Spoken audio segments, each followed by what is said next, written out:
Halo Gak, apa kabar? Halo, Jos, apa kabar? Kita, Baik-baik. kita kemarin udah ngobrol bareng ya di podcast sebelumnya.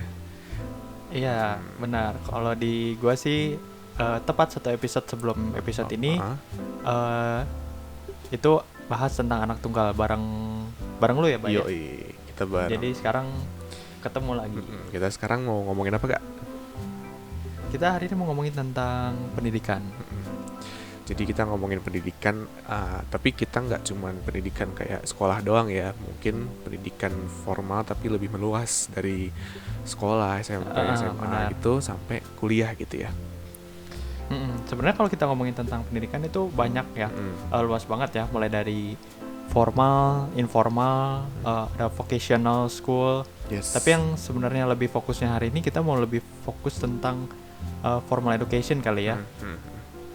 Betul-betul dan yang namanya formal education juga kan kalau misalkan lu tahu ya kayak gue beberapa hari ini juga suka ngeliat-liat dari Instagram dari ya konten-konten gitulah banyak banget sih yang ngomongin tentang formal education mulai dari sistem pendidikan yang bisa dibilang kurang update gitu dan sampai banyak juga orang-orang atau content creator di sana tuh ngomong sebenarnya sekolah itu penting atau enggak gitu. Banyak tuh yang kayak gitu tuh ngomong kayak gitu.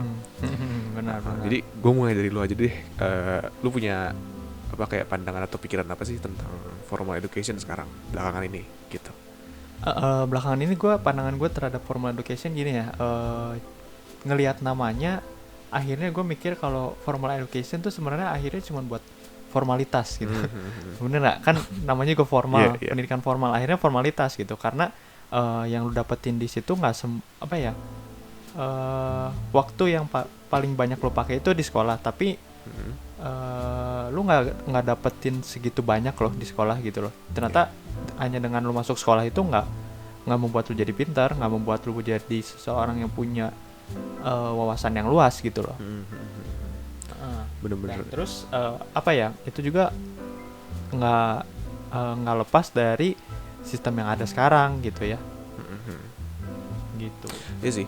Soalnya memang gue juga memang mengalami atau punya apa ya kayak punya pengalaman waktu zaman-zaman gue sekolah juga yang dimana setiap kali gue berpindah dari misalkan dari SD, SMP ke SMA gitu ya itu tuh pengalaman yang gue dapatkan itu bener-bener beda banget sama yang diajarkan di sekolah. Jadi memang itu ujung-ujungnya kalau menurut gue bisa gue bilang lingkungan dan pelajaran di luar pelajaran sekolah gitu ya itu lebih banyak yang masuk ke dalam diri kita ketimbang pelajaran yang disediakan dari sekolahnya ya nggak sih benar-benar. gitu. Dan terus kadang justru kita tuh akhirnya bukan ngejar ilmunya tapi akhirnya ngejar nilainya, ya nggak sih, bener nggak sih? Kalau soalnya karena pada akhirnya juga kan kalau misalnya kita dikasih tugas kita nggak ngerti, akhirnya kita nyontek gitu kan, minta jawaban ke temen gitu. Dan terus udah jadi rahasia umum kalau misalnya tiap sekolah ya pasti ada aja yang kerja sama, ada aja yang nyontek karena ya akhirnya yang dikejar kan nilai gitu ya. Betul, bener-bener. Dan nah gue mau nambahin dikit ke yang tadi lu bilang tadi. Jadi kalau misalkan ketika kita sekarang di society ya Gaya, kalau misalkan sekarang itu kan kita bisa bilang gini tuh, kita itu zaman sekarang kan banyak nih orang-orang yang bilang kalau zaman sekarang tuh orang dipandangnya berdasarkan follower gitu, katanya tuh gitu. Cuman ketika kita waktu masih sekolah, orang itu kebanyakan dipandang dari ranking zaman dulu kan. Semakin lu punya nilai yang bagus, punya ranking yang tinggi gitu ya, orang tuh pasti bakal punya semacam label gitu buat lu. Kayak ini tuh orang yang pantas untuk ditanyain misalkan atau enggak di contek misalkan gitu. Dan itu tuh ya iya benar sih, udah banyak labeling banget kan zaman dulu waktu dan labeling itu justru muncul ketika kita sekolah justru, ya nggak sih? Iya, karena masih di dalam sekolah tuh apa ya, emang fokusnya lu, apalagi ya karena kita kan bisa dibilang full day school ya. Mulai dari pagi sampai sore tuh sekolah terus, jadi kayaknya lu udah nggak ada waktu buat fokus ke hal yang lain gitu. Yes. Udah gitu balik lagi ke yang tadi. Yang pertama karena kejar nilai juga, akhirnya mau nggak mau kejar orang yang paling pintar gitu kan. Pagi-pagi datang ke sekolah, akhirnya datengin yang dikasih PR, bukannya kerjain di rumah tapi nunggu besok pagi, datang lebih pagi ke sekolah buat nyalin gitu kan. Iya, betul. Abis itu juga yang ketika kita sekolah juga ya, gue nggak tahu ya, cuman gue merasa bahwa yang namanya orang-orang pinter yang nilainya bagus gitu ya, itu tuh banyak banget dari mereka yang mungkin kebanyakan justru lebih dekat sama gurunya. Jadi gini loh, kalau bisa gue bilang ya, gue punya pengalaman sebagai orang yang tidak terlalu pintar lah waktu sekolah. Jadi ketika gue ingin bertanya sesuatu sama gurunya, kadang tuh suka ada semacam barrier iya, gitu ya, barrier dan diskriminasi gitu, tau gak sih? Jadi kayak kelihatan banget kalau gue dapet nilai jelek tuh, mereka tuh punya pandangan bahwa gue tuh orang males. Padahal sebenarnya bukan males juga, tapi emang tidak ada kemampuan di hal itu gitu, ngerti kan? Ya. Nah ini sebenarnya yang mau gue tekanin juga sebenarnya, kalau di formal education itu kita terlalu dikotakin ya, terlalu punya apa ya istilahnya, kayak tolak ukur seseorang pintar itu cuma satu gitu, nilai gitu kan. Kalau misalnya lu nggak jago, nggak bisa dapat nilai bagus, berarti lu bego gitu kan, persepsinya tuh kan di mata kebanyakan guru kan gitu kan. Makanya otomatis ketika nilai lu jelek, kadang ada yang dimarahin lah, ada yang dipanggil guru lah, bahkan ada yang sampai orang tuanya dipanggil guru gitu kan. Padahal betul. Mungkin dia nggak pinter di akademis, tapi dia punya kepintaran yang lain gitu ya. Iya, keahlian yang lain kan. Bener. Dan semua kan nggak bisa bener-bener nggak bisa diukur secara ya semua orang kan beda gitu ya. Nggak bisa disamaratakan lah ya istilahnya ya nggak sih? Iya. Jadi nggak otak tiap orang beda, kemampuan tiap orang beda, jadi wajar aja kalau nilai tiap orang beda gitu. Jadi betul. Menurut gua sebenarnya yang pertama yang harus di highlight itu, nilai itu sebenarnya bukan bukan penentu kelulusan gitu harusnya ya. Gue juga ini ya, kalau misalkan kita ngomongin yang tadi nilai ya, gue punya ini sih kak, gue punya kayak cerita gitu ya. Zaman gue tau ya, gue zaman SMA atau SMP gitu, gue lupa.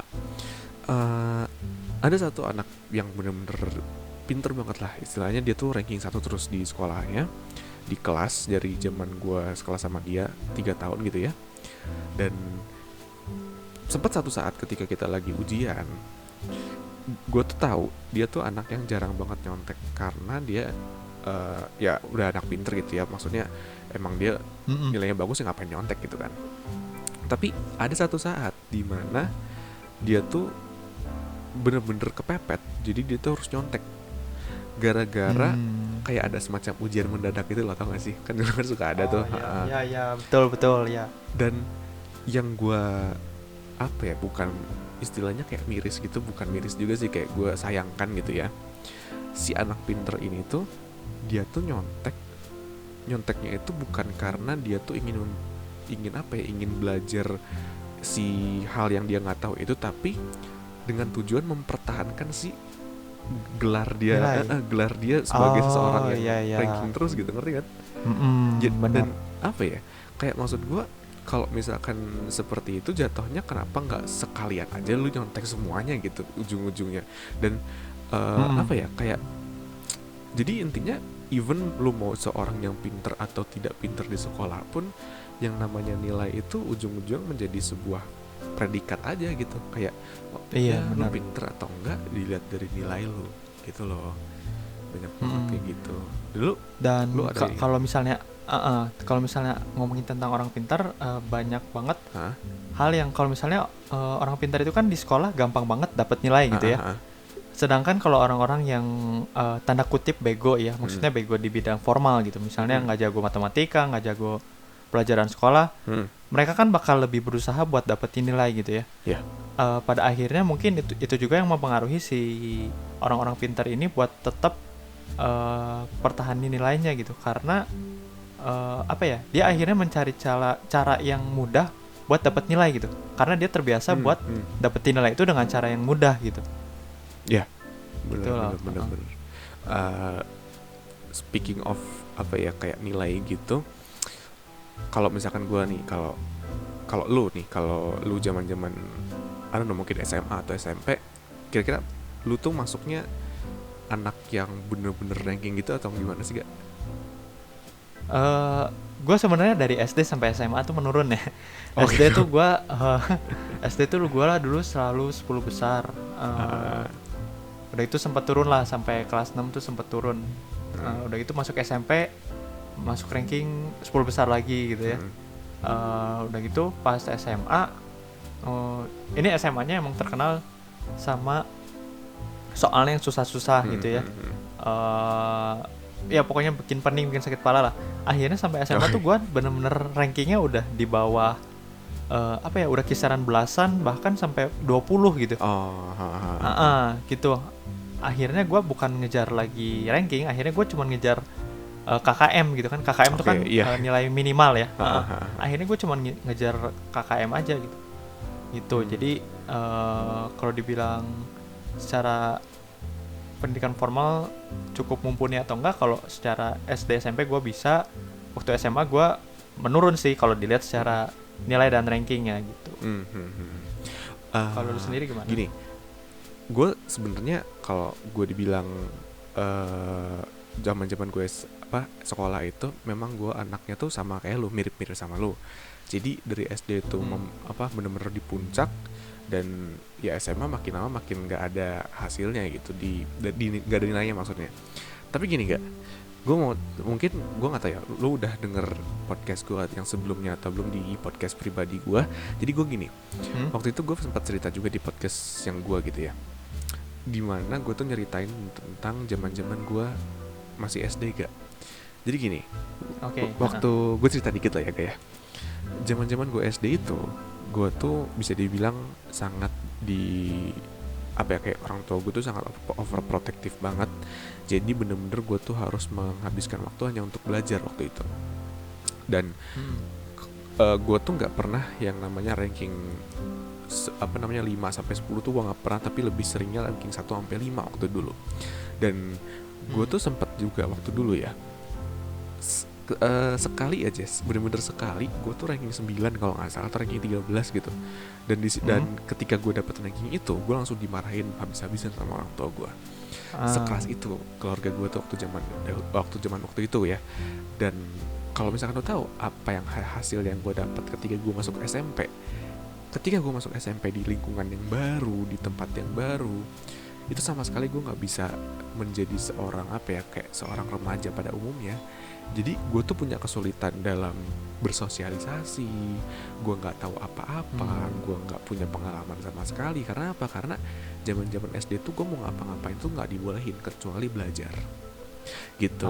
Dan ini tuh menurut gue ya, gak cuma terjadi sama gue kan, tapi banyak banget orang-orang di luar sana yang orang tuanya tuh masih pengen lu tuh punya nilai yang bagus, karena mereka punya mindset nilai bagus sama dengan sukses. Sehingga gue yakin banyak banget potensi anak-anak di luar sana yang bener-bener hilang, ya nggak sih? Iya, setuju banget sih. Gara-gara nilai doang gitu. Kalau menurut lu gimana? Gue sering denger sih dulu waktu zaman SD ya, kayak kalau nilainya di bawah 90 nanti waktu pulang dia dipukul sama mamanya pakai rotan gitu, pakai apa gitu. Ada yang bahkan sampai pakai kekerasan buat ngejar supaya si anak tuh dapat nilai yang bagus gitu loh. Gitu. Akhirnya emang iya sih, bener kata lu, akhirnya si anak tuh nggak punya kebebasan buat ngejar apa yang dia pengen gitu ya, hanya karena sebatas nilai. Bener, balik lagi ke tadi, kayak nilai yang bagus tuh patokan gitu. Karena itu juga sebenarnya kalau misalnya lu lagi ketemu sama keluarga besar, biasanya tuh anak-anak sekolah bahasannya nggak jauh-jauh dari nilai deh gitu. Apalagi kalau habis bagi rapot gitu kan. Waktu habis bagi rapot nanti ditanya, pertanyaannya biasanya sih ini lagi ranking berapa gitu. Gitu loh. Jadi instead of talking about their passion gitu, mereka lebih jadi dari kecil tuh udah dikotakkan supaya selalu ngejar nilai gitu. Padahal apa ya, potensi tiap orang tuh apa ya, beragam banget gitu. Tiap orang tuh dilahirin punya potensi yang berbeda-beda. Dan menurut gua potensi tiap orang tuh bisa berkembang kalau dia dikasih free will gitu ya, atau kehendak bebas gitu. Bener sih, soalnya ya gimana pun juga kalau misalkan yang apa ya, kalau misalkan kita tuh punya banyak potensi yang berbeda-beda tapi kita dipaksa untuk mengerjakan hal yang sama, pasti ya ujung-ujungnya bakal ada si hebat dan bakal ada si payah, ya nggak sih? Iya, benar. Karena di sekolah itu emang pandangannya yang hebat adalah yang pintar, yang payah adalah yang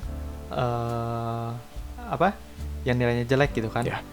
Ini sebenarnya gue lebih kesian sama orang-orang yang dipandang hebat ini sih, Bay, sebenarnya. Kenapa tuh? Soalnya dia tuh jadi terlalu apa ya? Saking seringnya dipuji, dia jadi terlalu overvalue compliments gitu. Jadi tiap dapat pujian dia selalu merasa dia harus dipuji gitu. Akhirnya bikin dia nagih gitu kan. Nanti sekalinya dia dikasih koreksi atau dikasih feedback, akhirnya dia langsung down gitu karena dia selalu dipuji gitu. Dan yang hal kedua yang gue bilang tadi di awal, kalau orang terbiasa mendapatkan sesuatu dengan mudah, akhirnya dia apa ya, tingkat struggle-nya tuh jadi rendah gitu loh. Dia nggak mau perjuangin sesuatu yang perlu usaha gede gitu. Karena dapat nilai bagus udah gampang kan kata dia. Betul. Menurut dia gitu kan. Iya gitu.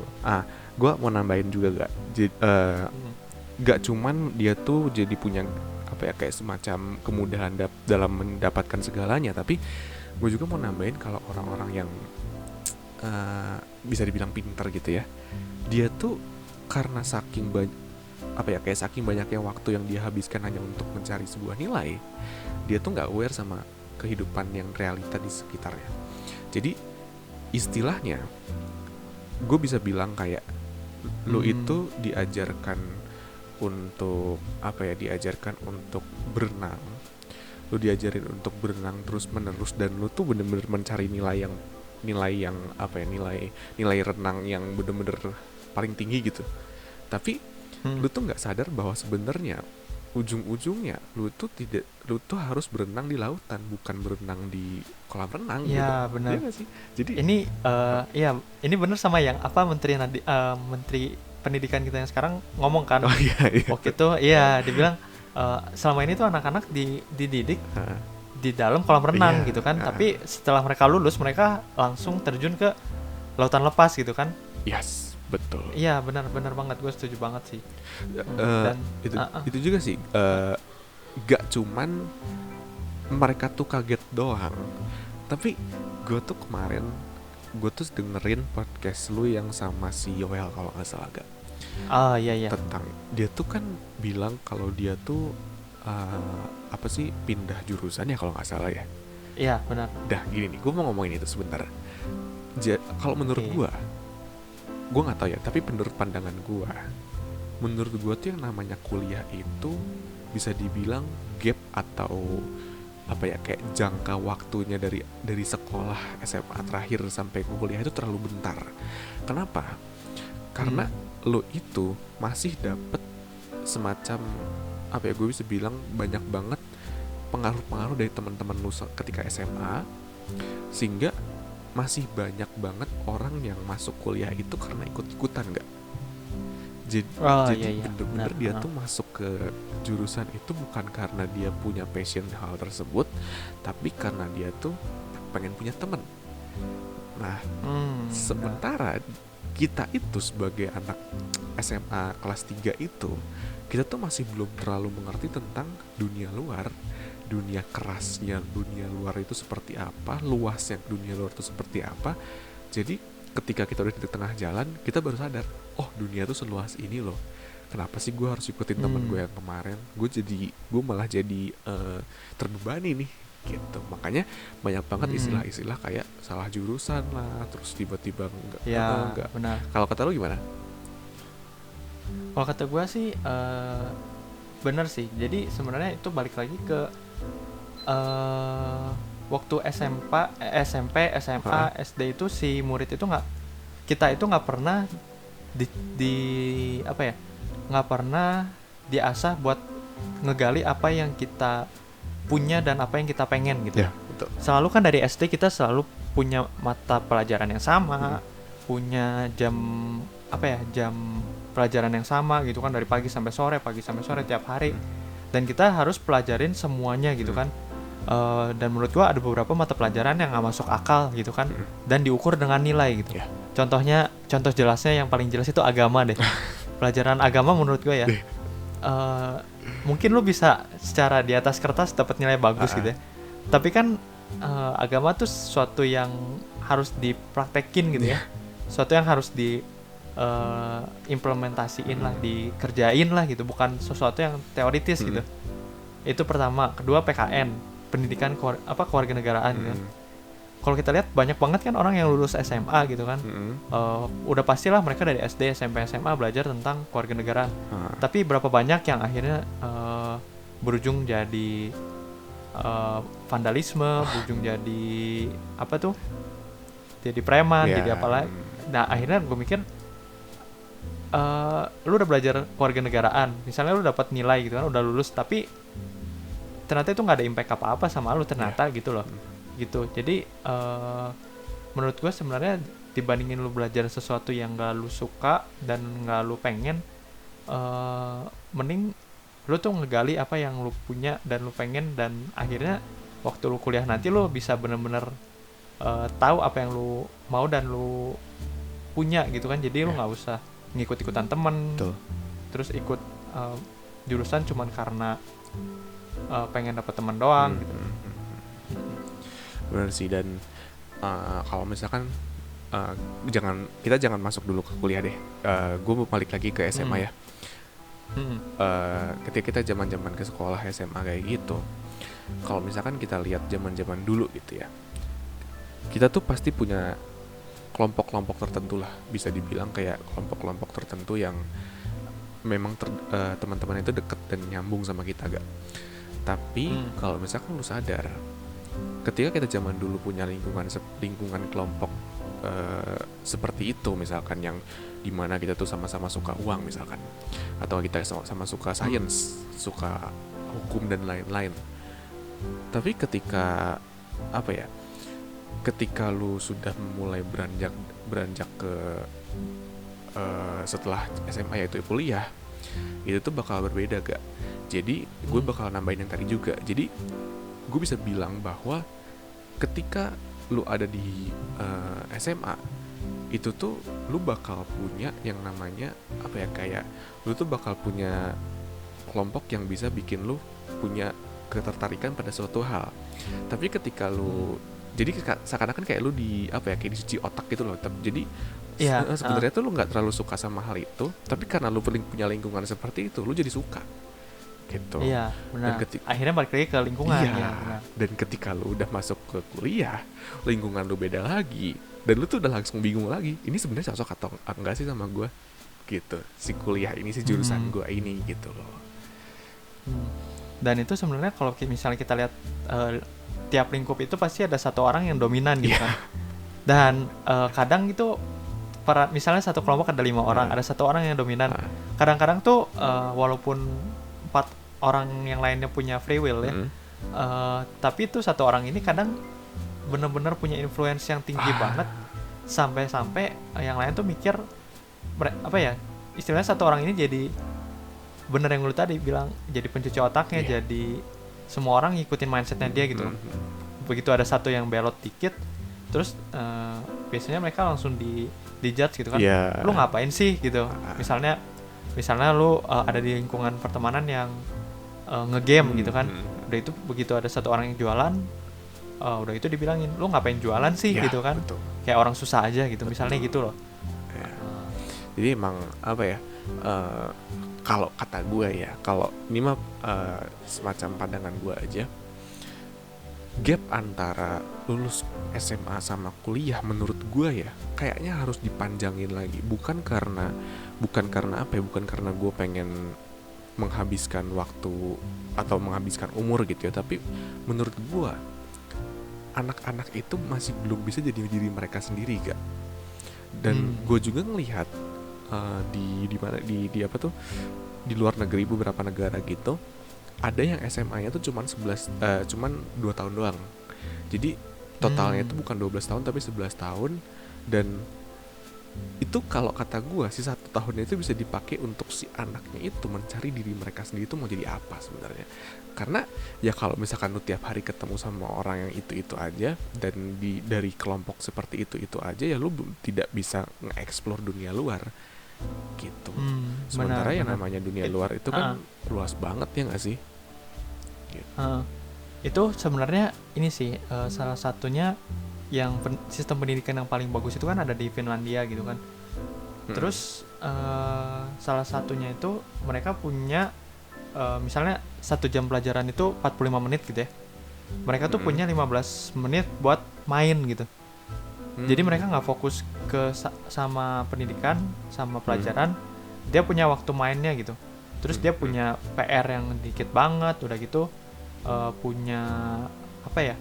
Punya sistem yang nggak bikin persaingan gitu. Persaingan itu kan kayak misalnya nilai ranking gitu kan. Yeah. Nah, menurut gua kayaknya itu juga sebenarnya walaupun lu punya 3 tahun yang sama di SMA, kalau misalnya sistemnya bisa berubah, misalnya yang pertama nggak dibikin kompetitif gitu ya. Yang kedua jam pelajarannya dikurangin gitu ya. Udah gitu yang ketiga yang tadi ada waktu mainnya gitu ya. Menurut gue sih nggak perlu dipanjangin waktunya, asalkan dikurangin waktu yang di SMA-nya gitu. Jadi antara ditambah waktunya atau dikurangin waktunya. Kalau menurut gue sih lebih bagus buat dikurangin waktunya gitu. Jadi yang pertama nggak stres muridnya. Kalau misalnya muridnya nggak stres, otomatis mereka bakal lebih kreatif, terus lebih bisa ngelakuin apa yang mereka mau gitu. Iya, bener-bener. Dan gue jadi inget sih waktu lo ngomong tentang ngurangin waktu gitu ya. Gue jadi inget waktu zaman SMA gitu atau SMP, kita tuh punya Indonesia lah, bukan cuman sekolah-sekolah swasta doang, tapi seluruh sekolah di Indonesia itu gue yakin mayoritas punya sistem yang namanya pelajaran tambahan ketika lu udah mau masuk ke ujian. Benar, dan itu gila banget ya nggak sih? Lu pulang jam 3 harusnya, terus ditambah lagi sampai jam 4 misalkan, dan lu baru boleh pulang di situ tuh karena lu udah tahu abis itu lu harus ujian. Dan tapi anehnya gitu ya, entah somehow kenapa si orang-orang yang membuat sistem ini gitu ya, seakan-akan kayak mereka tuh tak punya pikiran bahwa kita tuh bakal bisa mendapatkan sesuatu dari pelajaran tambahan itu. Yang which is kalau menurut gue itu sangat gak efektif banget ya gak sih? Benar. Dan terus apa ya, menurut gue itu juga yang dilakuin kan pelajaran tambahan itu supaya bikin siswa tuh menguasai semua materi gitu kan. Sebenarnya yang gak masuk akal itu gini, gue pernah dengar waktu itu ada gue lupa di mana di YouTube. Jadi gini, yang gak masuk akal dari pendidikan itu gini, kita dikasih 12 mata pelajaran, tiap mata pelajaran punya 1 guru, ngerti nggak? Punya apa? Tiap 1 guru, tiap 1 guru, iya, tenaga pengajarnya cuma ada 1 gitu. Berarti tiap guru cuma menguasai 1 materi dong. Misalnya guru biologi ya dia cuma bisa biologi, guru matematika dia cuma bisa matematika, guru Inggris dia cuma bisa Inggris. Tapi si murid ini 1 orang harus bisa nguasain 12 mata pelajaran. Dan kalau nilainya jelek, masing-masing guru itu biasanya ngomel gitu kan. Iya. Sebenarnya fairnya itu kalau misalnya mereka semua diajarin sama 1 guru gitu kan. Kalau 1 guru bisa ngajarin 12 ya, berarti fair aja buat sama murid itu. Mereka ini guru lo aja bisa, berarti lo harusnya bisa gitu. Betul. Tapi kalau misalnya 12 mata pelajaran diajarin sama 12 guru yang berbeda gitu ya, menurut gua nggak make sense kalau anak itu harus bisa dapat nilai yang bagus di semua mata pelajaran. Harus bisa menguasai semua pelajaran gitu. Betul. Dan ini enggak ngomong-ngomong yang tadi lu bilang itu juga, yang semua semua anak itu harus menguasai 12 pelajaran. Yang bahaya juga ya ada aja loh beberapa guru-guru yang memang dia tuh bisa gue bilang dia tuh nggak terlalu enjoy sama pelajarannya gitu gak. Jadi maksudnya sama pekerjaan, sorry dia tuh nggak terlalu enjoy sama si pekerjaannya juga sebagai guru tersebut gitu ya, sehingga ada aja beberapa guru yang dia tuh ngajarnya tuh bisa gue bilang mungkin tidak terlalu baik atau cuman berpihak pada beberapa orang aja gitu, yang mungkin menurut dia oh ini orang pinter nih, ini orang ya kayak tadi yang kita ceritain kita ngomongin tadi gitu. Dan itu tuh gak apa ya, gak cuman berdampak sama orang-orang yang pinter aja karena mereka dapat privilege dapat guru yang baik, tapi justru anak-anak yang harus menguasai 12 pelajaran ditambah dia tuh harus menghadapi guru yang kurang suka sama dia gara-gara dia tuh nggak pintar di pelajaran tersebut gitu. Dan itu tuh menurut gue kayak apa ya, kayak bener-bener kasihan banget gitu. Dan itu tuh kan masalahnya ya, kalau kita ngomongin yang namanya orang pinter sama orang nggak terlalu pinter, gue yakin dah di setiap kelas itu yang namanya orang nggak terlalu pinter itu mayoritas kok. Nggak mungkin mayoritasnya orang yang paling pinter. Iya, ya nggak sih? Bener nggak sih? Bener. Iya, karena biasanya kalau lo lihat pagi-pagi yang nyontek PR itu yang dicontek satu orang kan. Benar, jadi orang pintarnya cuma ada satu. Dan yang nyontek biasanya cuma banget. 1-2 gitu kan. Iya sih. Ya. Dan berarti kalau gitu balik lagi ke kualitas si guru atau dosennya ya. Iya, ujung-ujungnya. Nah, kalau ngomongin kualitas guru atau dosen, menurut gua lagi-lagi sistem screeningnya di sini juga masih kurang bagus lah ya. Gue pernah diajarin sama satu dosen ekonomi gitu ya. Dia nanya ke muridnya gini, coba ada yang tahu nggak inflasi itu apa gitu. Oke. Nah, gue tuh udah yakin banget sama jawaban gue ya. Udah gitu gue angkat tangan, gue bilang inflasi itu penurunan nilai mata uang gitu. Jadi kan misalnya nilai mata uang lo tahun ini 100.000, tahun depan berkurang jadi 97.000. Terus dosen ini dia bilang itu mah deflasi, Cina. Dia bilang gitu. Udah gitu gue kayak ya udah gue diam dulu gitu. Udah itu ada temen gue yang lain yang ngangkat tangan. Dia bilang Bu, itu karena mata uang dicetak terlalu banyak gitu. Nah, terus gue mikir gini ya, yang pertama gini, dosen itu minimal syarat untuk jadi dosen itu dia harus S2 ya. Iya. Udah gitu yang kedua, sebelum mulai pelajaran itu dia cerita, saya lagi lanjutin doktoral saya gitu. Jadi dia udah mau S3 ekonomi gitu ya. Terus udah gitu yang dia tanya kan apa makna dari inflasi gitu. Tapi yang teman gue jawab itu adalah penyebab dari inflasi, ngerti nggak? Iya, benar. Nah, iya, jadi dosen pun nggak bisa ngajarin muridnya, ngajarin mahasiswanya gimana supaya bisa berpikir kritis gitu. Gimana supaya bisa menjawab sesuatu sesuai dengan pertanyaannya gitu. Itu yang gue sayangin banget sih sebenarnya.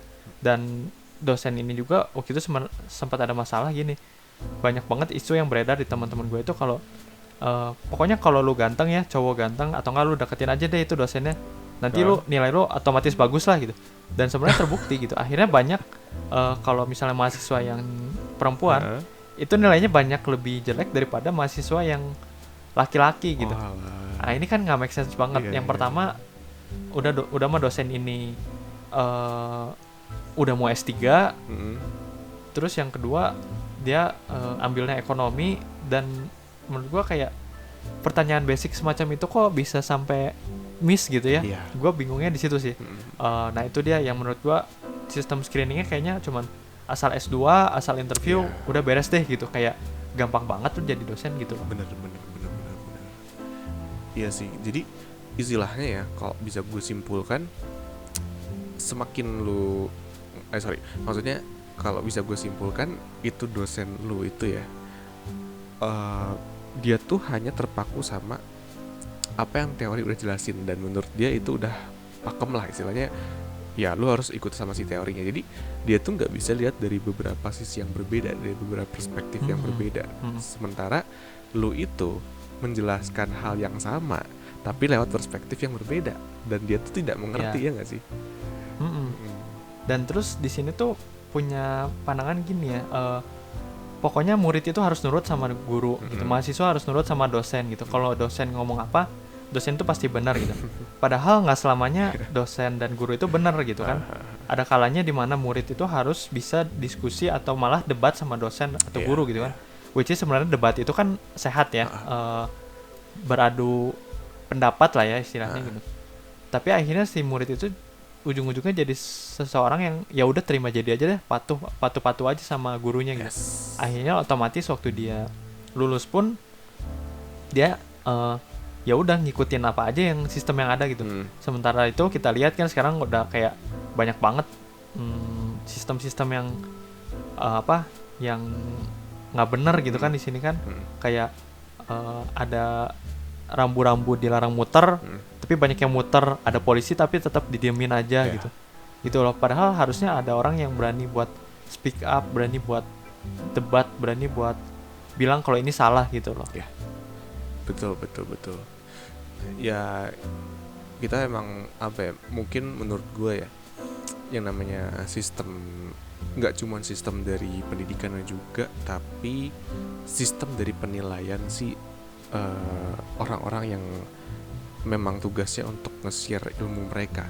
Jadi memang mereka juga harus disortir lebih dalam lagi, disortir lebih baik lagi, untuk dilihat nih, ini tuh orang tuh bisa nggak sih menjelaskan sesuatu di luar teori, ya nggak cuma dari teori yang dia pelajari selama ini aja. Jadi dia memang harus bisa menjelaskan di luar dari teori yang sudah dia pelajari dari sebelumnya gitu. Dan gue mau kita kayaknya coba lanjut ke jenjang kuliah deh, gak? Gue kan gue pernah ngerasain kuliah tapi cuma 3 bulan, dan gue penasaran sih sama kuliah yang sekarang lu jalanin ya. Gimana sih rasanya lu kuliah di sekarang yang lu jalanin ini? Gimana sih rasanya, maksudnya apa feeling lu ketika lu menjalani pendidikan yang sekarang lu lagi jalanin? Sistemnya tuh apakah lu puas dengan yang sekarang lu jalanin atau enggak? Sebenarnya gue masih nggak puasnya karena karena balik lagi masih banyak tolak ukur kepintaran seseorang itu dari nilai gitu. Terus karena kampus gue ini sekarang swasta gitu ya, dia tuh terlalu menjanjikan banyak hal di awal gitu. Marketingnya tuh kayak kalau lu lihat bagus banget lah gitu. Tapi sementara itu waktu lu masuk ke dalam tuh kayak kayak lu nggak puas sama apa yang dijanjiin gitu. Terus yang pertama gini, ketika lu seorang calon mahasiswa, lu tuh diperlakukan kayak raja gitu, kayak pokoknya nih orang harus kita perlakukan sebaik-baiknya supaya dia bisa masuk ke universitas ini gitu. Tapi begitu udah di dalam, begitu lu udah jadi mahasiswa tuh lu akhirnya nggak diperlakukan sebagai customer lagi gitu. Akhirnya lu diperlakukan sebagai kayak servisnya tuh jadi berkurang gitu. Misalnya lu ada perlu apa-apa, akhirnya kayak lu yang harus effort lebih, padahal misalnya kesalahannya ada di pihak kampusnya gitu. Itu kalau dari segi bukan dari segi pendidikannya ya, ini dari segi sistem masuk, intake dan lain-lainnya. Kalau dari sistem pendidikannya gue masih sama dengan nilai gitu. Kalau nilai masih sama sih kurang lebih ya. Kalau lu bayangan lu SMA, SMP, orang yang lebih pintar itu biasanya lebih disayang sama guru gitu. Sama halnya di kuliah gitu, banyak orang yang lebih pintar itu disayang sama dosen gitu. Gitu loh. Terus sistem-sistem kayak tugas-tugas yang nggak masuk akal, misalnya gini, lo harus bikin esai sebanyak 500 kata gitu. Menurut gua tugas-tugas yang kayak gitu yang nggak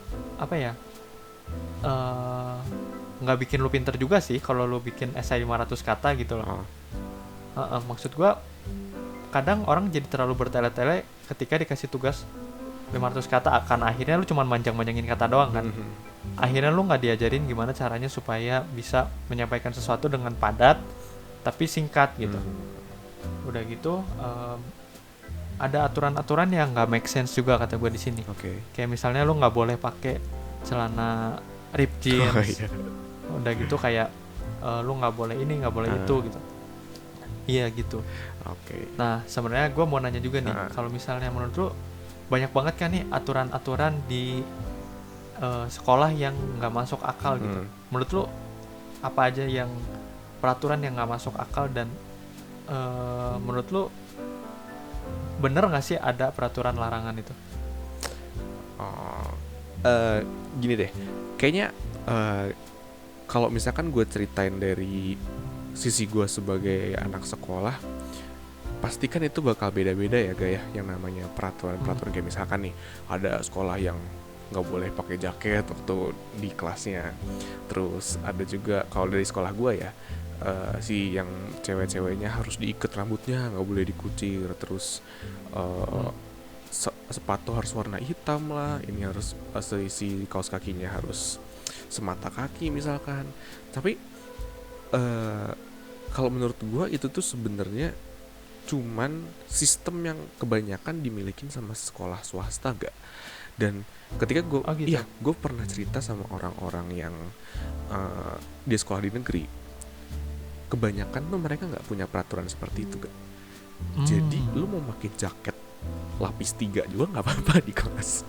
Terus lu mau si apa namanya yang buat yang cewek gitu ya, si dikucir juga nggak apa-apa, nggak tanpa harus diikat. Nah cuman gue mau ngomongin ini aja deh, kita kan sempet kuliah di tempat yang sama ya Gaya. Dan ini adalah beberapa keluhan gue untuk kampus tersebut gitu ya, yang dimana salah satu alasan kenapa gue mau keluar dari kampus itu ya karena ada beberapa aturan yang gak gue terlalu suka nih. Tapi ini dari pandangan gue aja ya gue ceritanya. Jadi gini, ada beberapa aturan yang agak gue gak suka. Aturan yang pertama, ada yang namanya sistem poin. Itu tuh sistem poinnya tuh bener-bener apa ya, bisa gue bilang agak terlalu menggeneralisasi.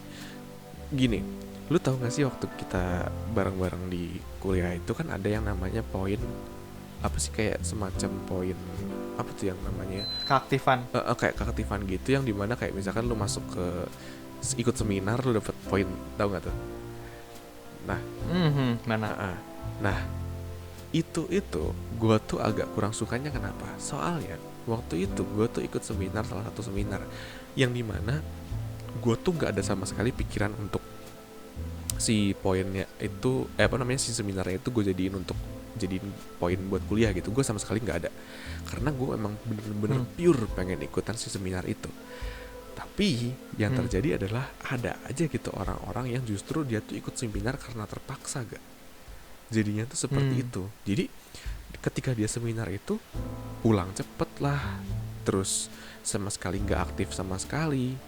Dan itu tuh kayak memang gak terlalu berpengaruh sama banyak orang ya, tapi kalau untuk gua itu pengaruh gede. Kenapa? Karena gue jadi agak ke-spoil, agak keganggu aja gitu sama orang-orang yang dia tuh ikut seminar karena terpaksa untuk dapat poin. Nah itu yang pertama. Dan yang kedua itu adalah yang tadi tuh poin SAT ya kalau nggak salah ya, gue baru ingat. Nah kalau yang kedua itu adalah poin sosial. Nah ini tuh agak tidak terlalu cocok sama gue ya. Poin sosial itu yang dimana kita tuh harus ikut yang kerja-kerja sosial gitu, kayak misalnya kita ke panti asuhan lah, kayak gitu kan. Nah sementara gue adalah orang yang gue adalah orang yang suka sosial, gue suka membantu orang, tapi dengan cara gue sendiri gak. Jadi gue tuh seneng banget membantu orang tanpa gue harus ketemu si orangnya. Contoh, lu pengen gue bantuin apa? Ngedesain, gue pengen bantuin lu jokiin ngetik gitu, atau lu pengen gue bantuin nanya tentang apa, oke, gue bakal bantu lu tanpa gue harus tanpa gue harus ngasih harga ke lu. Tapi seakan-akan si kampus itu tuh nyuruh gue, memaksa gue untuk gue tuh ketemu sama orang, untuk gue tuh harus untuk gue tuh harus terjun ke lapangan untuk membantu orang. Sebenarnya itu baik. Sebenarnya itu baik karena tujuannya kan agar gue tuh mau bisa punya jiwa sosial kan. Tapi yang menurut gue agak kurang sreg adalah gue tidak punya skill yang besar untuk membantu orang di lapangan secara terjun ke lapangan langsung gitu loh. Dan itu tuh gue juga sempat baca ya guys, satu artikel gitu, kalau nggak salah ini dari Menteri Pendidikan juga ya, atau gue lupa, agak lupa. Jadi artikelnya itu bilang kalau yang namanya bangku, bukan bangku, ya bangku juga, bangku dan kursi di kampus itu mempengaruhi cara belajar seseorang juga. Nah, kenapa? Gara-gara orang-orang di kampus itu kan berbeda-beda ya. Ada yang ekstrovert dan ada yang introvert. Kalau misalkan di kampus itu si bangkunya itu dibuat melingkar, apalagi ketika lu masih belum kenal sama satu sama lain, terus lu udah harus dipaksa untuk bertatap muka satu sama lain karena si bangkunya melingkar, itu tuh bakal menjadi beban yang besar untuk orang-orang introvert gak? Dan itu tuh sudah diteliti sama ada penelitiannya juga, tapi gue agak lupa itu artikel dari mana. Dan itu salah satu hal yang agak mengganggu gue juga ketika gue ada di kampus yang waktu itu kita bareng, karena ingat kan ada kan kayak kursi yang mulia gitu kan, ada benar. Dan itu tuh bener-bener apa ya, gue agak sulit untuk belajar, gue agak sulit untuk berkomunikasi sama si dosennya, karena ya di depan gue tuh ada orang strangers yang liatin gue juga gitu. Ngerti gak sih, yang benar-benar menatap muka gue. Dan itu tuh agak nge-disturb gue juga gitu. Nah, jadi menurut gue kayak kalau misalkan gue bilang yang namanya aturan, itu tuh kalau misalkan di SMA gitu itu benar-benar banyak banget gak. Tapi kalau misalkan gue ngomongin aturan yang ada di kampus kemarin itu tuh yang namanya poin-poin seperti itu tuh sekarang tuh udah semua kampus punya gitu. Jadi gue bisa bilang kenapa gue lebih gue ngomongin tentang kampus, karena yang namanya kampus itu tuh semua kampus tuh punya, jadi semua orang tuh benar-benar ngerasain gitu.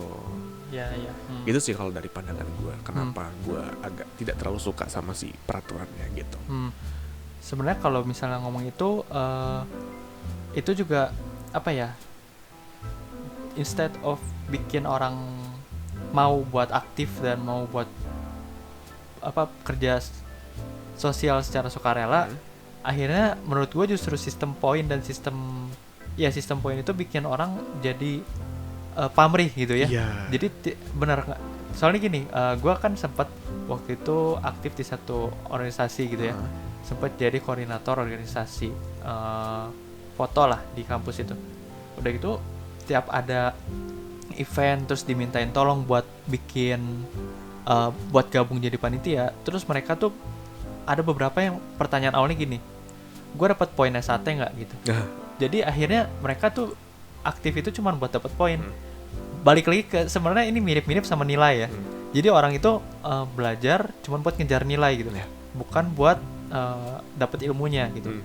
Nah kalau di sini sih jadinya orang aktif itu cuman buat dapat nilai gitu, bukan buat dapat experience-nya gitu loh. Jadi menurut gue masih terlalu menitik beratkan pada hasil dibanding menitik beratkan pada prosesnya gitu. Dan ada sebenarnya hal-hal kayak gitu tuh nggak semua orang pengen aktif, bener kayak lu tadi. Nggak semua orang pengen aktif dengan cara ikut seminar, dengan cara gimana. Mungkin mereka aktifnya dengan cara mereka sendiri gitu kan. Betul. Ada yang mungkin mereka lebih seneng buat ikut kegiatan olimpiade sepeda atau apa gimana gitu. Bukan untuk ikut seminar atau ikut organisasi gitu. Bener-bener. Dan gue juga mau nambahin dikit lagi ya, kalau untuk tentang itu, waktu di kampus kita waktu itu ya lu ingat gak sih zaman nih, gue ceritain juga buat yang nggak dengerin podcast kita ini. Jadi waktu itu tuh gue sama si Angga waktu awal-awal kita masuk kampus itu ada yang namanya pendaftaran himpunan, lu ingat gak sih? Iya himpunan. Nah, si kayak apa si kakak kelas si kakak tingkatnya itu waktu itu tuh ngomong ke gua, kalau misalkan lu ikut himpunan lu bakal lebih cepet, lebih gampang lulus lah istilahnya, karena lu dapat poin gitu. Nah, gua tuh waktu itu tuh udah mikir kalau misalkan gua ikut himpunan ya gua mau nggak mau harus aktif, dan itu gua nggak terlalu suka gak gitu. Dan abis itu ya gimana ya, gue udah mikir kayak ya udahlah yang penting gue cepet lulus, gue cepet beres aja dari sini gitu. Hingga akhirnya gue nanya nih ke kakaknya, oke kak, gue mau ikutan himpunan dong. Terus gue nanya syaratnya apa gitu, harus kasih apa. Dan abis itu si kakaknya bilang, oh gampang kok, tinggal bayarnya 150.000. Di situ gue tuh kayak gue langsung ngerasa kayak, gue harus bayar gue harus kayak semacam gue harus bayar sesuatu lagi hanya untuk gue lebih cepat lulus gitu kan. Akhirnya gue mikir, oke deh gue bayar DP dulu gitu. Gue bayar DP dan habis itu gue nanya lagi nih ke si kakaknya, gue harus aktif nggak sih kak kalau misalkan mau cepat lulus lewat himpunan ini? Oh enggak kok, lu nggak harus aktif juga, nggak apa-apa, yang penting lu bayar aja. Di situ gue ngerasa kayak apa ya, gue ngerasa kayak sorry ya tapi gue ngerasa kayak ditipu gitu loh. Gue ngerasa kayak apaan sih kok gue harus bayar, gue harus bener-bener bayar hanya untuk dapat apa ya, kayak semacam izin untuk cepet lulus. Dan abis itu gue bilang ke kakaknya, kak sorry ya, gue mau keluar aja dari himpunan, gue udah nggak mau ikutan himpunan lagi. Dan si kakaknya itu nanya ke gue, lu serius Jos? Soalnya dari semua orang yang angkatan lu, gue kalau nggak salah ya, gue inget banget dia bilang kalau katanya cuman gue satu-satunya yang nggak mau ikutan si himpunan. Sementara yang lain tuh kebanyakan bayar semua. Semuanya tuh benar-benar hampir bayar semua, dan gue tuh satu-satunya nggak mau bayar. Dan habis itu gue bilang, udah serius kak, gue nggak mau ikutan lagi deh, bener-bener gak mau. Ya udah nggak apa-apa, tapi uang yang tadi DP nggak dibalikin ya gitu. Dan dari saat itu gue belajar sesuatu bahwa ya ini buat semua juga yang nggak dengerin ya, kalau misalkan lo yang bener-bener nggak suka sama sesuatu, kalau dari gue ya, kalau misalkan lo masih punya pilihan, mending lo pilih sesuatu yang emang bener-bener lo nyaman gitu. Karena kalau misalkan lo udah pertama nih ya, lu ikut sesuatu yang lu gak nyaman plus lu harus bayar, itu udah double rugi menurut gue. Iya gitu sih. Dan apa ya, dan masih banyak lagi di luar sana ya gak ya, gue denger dari kampus-kampus lain juga banyak banget yang kayak lu mau ikutan apa untuk dapat poin itu lu harus bayar lagi. Dan gue agak kasihan sama orang-orang yang dia tuh masuk ke kampus itu dengan bener-bener full beasiswa gitu. Sementara ketika dia dapat full beasiswa, dia mengharapkan sebuah pendidikan yang emang bener-bener gratis gitu ya. Tapi dia tuh bener-bener mau nggak mau harus bayar lagi hanya untuk mendapatkan poin gitu loh. Kalau dari pandangan gue sih seperti itu gitu gak? Kalau dari gue sih sebenarnya itu mungkin lebih ke apa ya? Sebenarnya gue lurusin sedikit ya. Sebenarnya yang pertama, pendapat tentang ikut himpunan lebih cepat lulus itu salah gitu ya. Karena yang pertama dapat poin itu lu nggak harus masuk himpunan gitu. Dengan lu nggak masuk himpunan pun lu bisa dapat poin dengan cepat gitu, asalkan lu aktif gitu. Yang kedua, kalau lu bilang bayar terus lu jadi lebih cepat lulus, itu salah. Karena kalau lu bayar dan lu nggak aktif, itu lu nggak akan dapat poin gitu. Sama aja gitu. Ngerti nggak?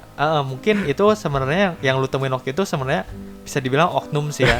Oknum kayak supaya ngejaring orang biar banyak masuk himpunan. Karena gue sendiri sekarang kan masuk di himpunan gitu ya.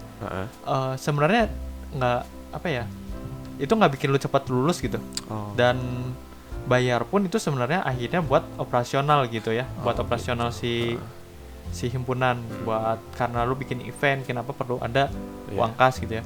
Jadi masuk himpunan cepat lulus menurut gua salah besar sih. Karena lu nggak ikut organisasi sekalipun, kalau lu aktif ikut seminar, ikut misalnya jadi mentor waktu ospek gitu ya, itu otomatis juga poinnya gampang banget tuh dapetnya gitu loh. Gitu. Iya. Berarti emang kayak semacam ajakan aja supaya ajakan bener gitu ya. Kayak dia berusaha untuk persuasif aja mungkin. Tapi ya bener sih, balik lagi kayak tiap orang nggak semuanya bisa aktif dalam organisasi gitu ya, apalagi orang-orang introvert gitu kan. Kayak yang mereka nggak senang bukan nggak seneng ya, mereka yang lebih cepet habis tenaganya waktu mereka bareng sama orang banyak gitu. Bener kan? Introvert tuh kayak gitu kan ya. Introvert tuh kan orang yang begitu ada di satu perkumpulan, mereka bakal lebih cepet habis energinya gitu kan. Terus mereka harus kayak ke WC dulu buat recharge istilahnya gitu kan. Gitu. Terus emang apa ya? Ketika gue keluar dari kuliah juga, gue merasa hidup gue tuh lebih lebih pas sama gue, lebih fit sama gue, karena ya emang ini yang emang gue cari dari awal gitu. Kalau misalkan seandainya si kampusnya itu membebaskan gue mencari poin sesuai dengan apa yang gue mau gitu ya, tanpa harus gue gimmick muncul di depan banyak orang hanya untuk dapat nilai gitu ya. Misalkan contoh, gue bisa membantu mereka lewat di belakang layar gitu, kerja di belakang layar, atau mungkin sesuatu yang gue nggak harus ketemu orang, nggak harus kenal banyak orang, mungkin gue nggak bakal stay di kampus itu. Cuman ya balik lagi, kampusnya yang waktu itu gue datangin itu tidak memberikan gue kesempatan untuk seperti itu. Mereka tuh sama sekali nggak ngasih gue pilihan selain kenal sama banyak orang, karena ujung-ujungnya mereka bilang, nanti kalau kamu kerja ketemu banyak orang terus gimana? Masalahnya orang itu kerja kan nggak mungkin sama semua, ya nggak sih? Iya. Gitu. Dan ya maksudnya semua orang punya kerjaan yang berbeda-beda. Let's say yang namanya notaris deh. Notaris itu kan nggak terusan tiap hari ketemu orang yang banyak gitu, yang benar-benar berkumpul banyak. Notaris itu paling dia butuh asisten doang, misalkan satu gitu ya. Terus ujung-ujungnya ketemu orang yang butuh jasa dia, terus ya udah selesai gitu. Nggak kayak orang kantoran yang benar-benar setiap hari ketemu banyak orang dan ketemunya sama terus nunggu lagi ada orang baru datang terus kenalan lagi, kan beda ya nggak sih? Ujung-ujungnya orang-orang punya kerjaan yang berbeda-beda, dan gue ngerasa kayak kebutuhan gue sebagai seseorang yang introvert dan gue pengen punya sesuatu yang pas untuk gue tuh, kayak gue tuh ngerasa kayak sorry ya, tapi agak kurang dihargai gitu, agak kurang ada kesempatan lah istilahnya. Nah, terus kalau gue mau lanjutin ke, kalau tadi gue sempat bilang formal gitu ya, sekarang ada menurut gue justru informal itu lebih penting gitu. Kalau lu di kampus itu lu dapat lingkungan yang mereka misalnya gini, kalau lu ketemu teman terus lu bilang, lu mending kerja aja deh waktu lulus kuliah, soalnya nanti pasti dapat penghasilan yang pasti, dapat jaminan, dapat apa gitu kan. Atau enggak ada yang bilang, lu ngapain kerja gitu, lu lebih enak buka usaha gitu. Nah tapi orang-orang itu pun mereka sendiri belum pernah kerja, mereka sendiri pun belum pernah buka usaha gitu. Nah akhirnya lu akhirnya perlu mencari seseorang yang udah pernah jalanin apa yang mereka katakan gitu. Misalnya kalau lu mau bilang kerja itu enak gitu ya, mungkin lu harus dengar dari orang yang karirnya bagus gitu, gimana cara dia bisa reach the top gitu ya, bisa dapat puncak karirnya gitu. Kalau misalnya lu mau tentang usaha, mungkin lu bisa cari pengusaha yang udah punya usaha yang cukup gede gitu. Jadi akhirnya menurut gua lebih penting buat belajar sama orang yang udah ngelakuin apa yang mereka katain, apa yang mereka omongin lah gitu. Gitu loh. Karena kebanyakan kalau lu masuk ke kuliah itu semua orang yang ada di kuliah itu mereka nggak pernah ngajarin apa yang mereka omongin gitu. Kecuali kalau bisnis mungkin ada ya. Ada beberapa dosen yang mereka punya usaha sendiri gitu. Mereka punya usaha, terus mereka jadiin usaha mereka sebagai jadi bahan studi kasus lah ya gitu. Tapi kan ada beberapa perkuliahan yang orang-orangnya tuh mereka cuman gue bukan ngomong dosen ya, maksud gue ngomong lebih ke kayak orang-orang dominan, kayak misalnya ketua himpunannya, terus kalau misalnya ada presiden mahasiswanya, mereka kan dominan gitu kan. Terus mereka tuh kayak karena mereka dominan, akhirnya mereka merasa kalau semua orang akan dengerin gue gitu loh. Jadi banyak orang yang ngedengerin pendapat dari si leader-leader ini, yang akhirnya mereka cuma take it for granted gitu. Yang akhirnya mereka cuma kayak oh ya udah gitu. Kalau berarti gue salah gitu. Akhirnya mereka nggak, yang gue bilang tadi, mereka nggak ada berani buat adu pendapat gitu loh.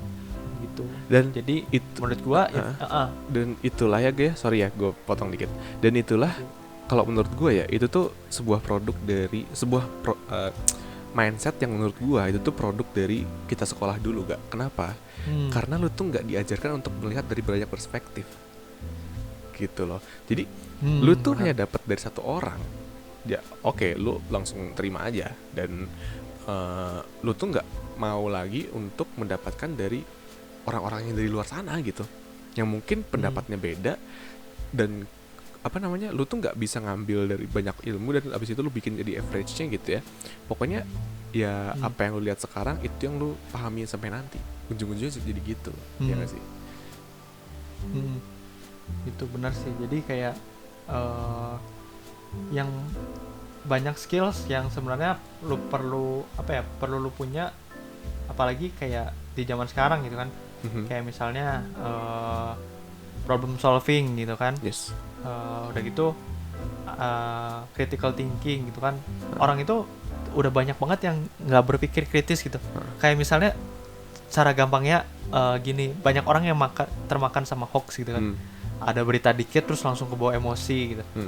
Padahal kan lu harus lihat lebih dalam lagi kan, di balik berita itu ada apa, ada apa sih yang sebenarnya terjadi gitu. Terus harus punya kayak decision making gitu. Lu nggak pernah diajarin kan buat punya decision making di sekolah. Lu selalu diajarin buat ngikut, diajarin buat nurut gitu. Nggak pernah diajarin buat punya independensi atau punya pendapat pribadi gitu. Jadi kayak semua pendapat yang lu punya itu, kalau lu nggak sesuai sama guru, itu berarti salah gitu. Nah itu yang menurut gua produk juga dari sekolah gitu. Akhirnya orang-orang banyak yang gampang terombang-ambing gitu, ya, nggak bisa bikin keputusan yang berdasarkan dari dia sendiri gitu kan. Terus juga yang paling banyak dimatikan oleh sekolah itu kreativitas, ya nggak sih sebenarnya menurut gua. Gimana tuh? Kreativitas tuh kan karena banyak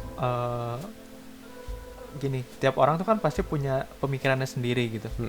Nah terus akhirnya itu sering banget dinilai salah, atau akhirnya tiap pemikiran orang itu bakal dijudge benar atau salah gitu, ngerti nggak? Padahal sebenarnya nggak semua pemikiran orang itu benar, nggak semua pemikiran orang itu salah gitu. Belum tentu benar, belum tentu salah.